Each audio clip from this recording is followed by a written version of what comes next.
করব না। আমরা গণপ্রতিরোধ গড়ে তুলতে কিন্তু পিছপা হই না, লাঠি হাতে তুলতে পিছপা হই না, গণ অভ্যুত্থানে অস্ত্র হাতে তুলে নিতেও প্রস্তুত ছিলাম। আপনাদেরকে প্রথমেই ধন্যবাদ জানাচ্ছি, কৃতজ্ঞতা জানাচ্ছি। গতকাল আমরা জানি আপনারা প্রস্তুত ছিলেন গোপালগঞ্জে যাওয়ার জন্য। আমরা জানি সারা বাংলাদেশ প্রস্তুত ছিল গোপালগঞ্জ যাওয়ার জন্য, এবং আমরা অবশ্যই যাব। খুব শীঘ্রই আমরা গোপালগঞ্জে যাব।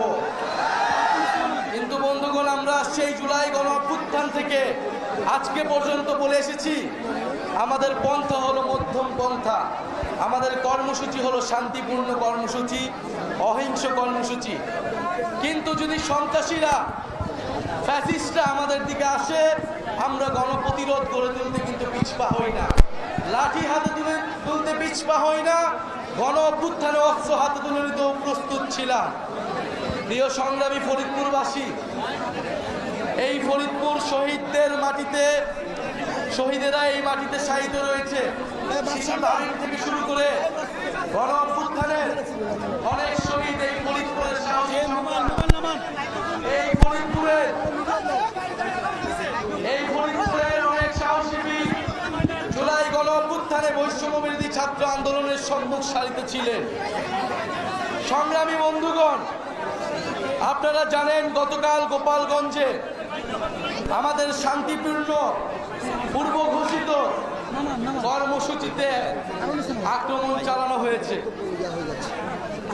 গোপালগঞ্জে এখনো ফ্যাসিস্টরা তাদের আশ্রয় কেন্দ্র হিসেবে গড়ে তুলেছে গোপালগঞ্জকে। আমরা বলেছি গোপালগঞ্জের মানুষকে, গোপালগঞ্জের সাধারণ জনগণকে আমরা মুজিববাদ থেকে মুক্ত করব। গোপালগঞ্জের সাধারণ মানুষের পাশে আমরা আছি। আমরা আহ্বান জানাতে চাই সরকারের কাছে, গোপালগঞ্জের কোনো একজন সাধারণ মানুষকেও যাতে হেনস্থা না করা হয়, কিন্তু ফ্যাসিস্ট সন্ত্রাসী প্রত্যেককে ধরে ধরে গ্রেফতার করতে হবে। এই সংগ্রামী বন্ধুগণ, 4 জন মানুষ বিচার বহির্ভূত ভাবে গতকাল মারা গিয়েছে।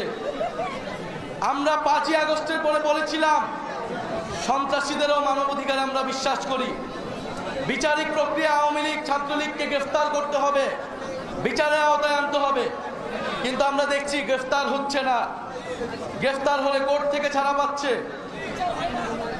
বিচার প্রক্রিয়া আগাচ্ছে না। প্রশাসনের বিভিন্ন স্তরে যারা স্বৈরাচারের দোষর রয়েছে এবং দুর্নীতিবাজ কর্মকর্তারা রয়েছেন, তাদের প্রতি বলে দিতে চাই, বিচারের দাবিতে আমরা রাজপথে নেমেছি। বিচার আদায় না করে আমরা রাজপথ থেকে উঠে যাব না। আর যারা রিফাইন্ড আওয়ামী লীগ বাংলাদেশে প্রতিষ্ঠা করতে চায়, গতকালকে রিফাইন্ড আওয়ামী লীগের, রিফাইন্ড মুজিববাদীদের একটা ভার্সন এই দেশের জনগণ দেখেছে। মুজিববাদী সন্ত্রাসীদের 5ই আগস্ট আমরা পরাস্ত করেছি। আমরা এখনো সময় দিচ্ছি, আইনিভাবে, শান্তিপূর্ণভাবে এই সকল সন্ত্রাসীদের গ্রেফতার করা হোক। আর না হলে আমরা অবিলম্বে গোপালগঞ্জে এবার মার্চ করব, এবং এবার কিন্তু আমরা ফিরে আসার জন্য মার্চ করব না।